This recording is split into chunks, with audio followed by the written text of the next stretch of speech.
Recently, Saudi Arabia ends 50-year petrodollar deal with United States. But what exactly is petrodollar deal, and how it can affect world's economy? Let's understand all in this video. The petrodollar deal refers to the arrangement where global oil transactions are primarily conducted in US dollars. This system has significant implications for the global economy, particularly in terms of US economic influence and the dollar's status as the world's primary reserve currency.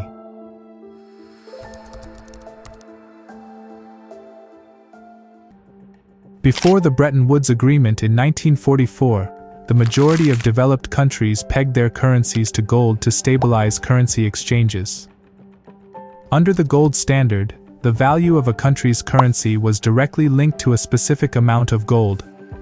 This meant that if a country, such as France, had 1 billion worth of gold, it could only print money in accordance with the value of its gold reserves, ensuring that the currency in circulation was backed by gold, although the system often allowed for fractional reserves to support economic stability. In 1944, European countries didn't have enough gold reserves to back their currencies adequately after World War II, but the US had significant gold reserves due to its position as a major global economic power and its relatively undamaged economy post-war. So, the world economy was very shaky, and the Allied nations sought to meet to discuss and find a solution for the prevailing issues that plagued currency exchange. So, 44 Allied nations met in Bretton Woods. In this agreement, all nations agreed to peg their currencies to the US dollar, which was itself pegged to gold at a fixed rate of $35 per ounce. In this context, if France wanted to print money, they had to maintain their currency's fixed exchange rate with the US dollar. This meant that France needed to hold sufficient US dollar reserves to back its currency and ensure it could exchange francs for dollars at the agreed-upon rate. If France printed too much money and could not maintain this fixed exchange rate, they would risk devaluing their currency and would need to seek approval from the International Monetary Fund, IMF, for any significant adjustment to the exchange rate to address fundamental balance of payments issues. In 1971, President Richard Nixon took decisive steps to dismantle the Bretton Woods system. This system faced growing strains due to the US experiencing high inflation, rising unemployment, and persistent trade deficits, partly fueled by the costs of the Vietnam War and expansive domestic spending. These economic issues led to a lack of confidence in the dollar, with countries and speculators increasingly converting their dollar holdings into gold, threatening US gold reserves. To address these challenges, President Nixon, advised by key figures like Treasury Secretary John Connally and Federal Reserve Chairman Arthur Burns, announced on August 15, 1971, that the US would suspend the dollar's convertibility into gold, effectively ending the Bretton Woods system. Additionally, Nixon imposed a 90-day freeze on wages and prices to curb inflation, and introduced a 10% import surcharge to protect American industries from the expected currency fluctuations.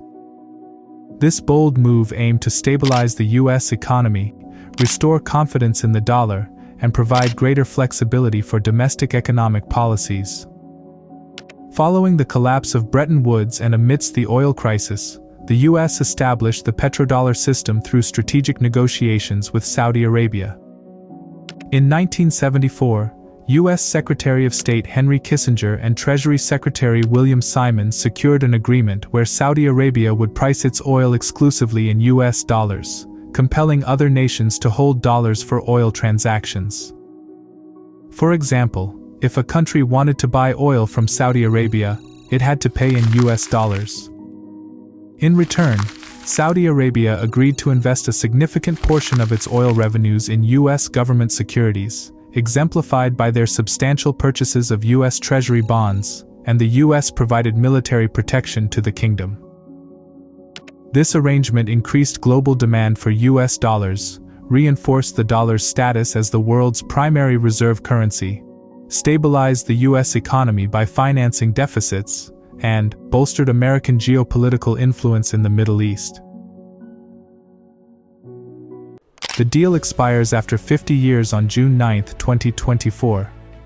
By the way, Saudi has increased its holdings in U.S. Treasuries in March this year for the 8th straight month, reaching $135.9 billion, which was 3.66% higher than the previous month. Saudi Arabia has considered trading in yuan because China is Arab countries' top trading partner and the biggest buyer of its crude. Last year, China and Saudi Arabia signed a local currency swap agreement, worth $7 billion, as part of efforts to boost trade using their currencies and reduce reliance on the dollar. Today, about 70% global trade is done in US dollar.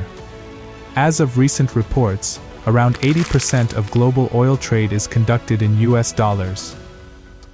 Saudi Arabia holds second largest world's oil production, which means Saudi Arabia is now free to sell oil for currencies like yuan, euros, rubles, or yen. This can affect the demand for US dollar. A decline in global demand for the dollar could lead to higher inflation, interest rates, and a weaker bond market in the US, reflecting a significant change in global financial dynamics.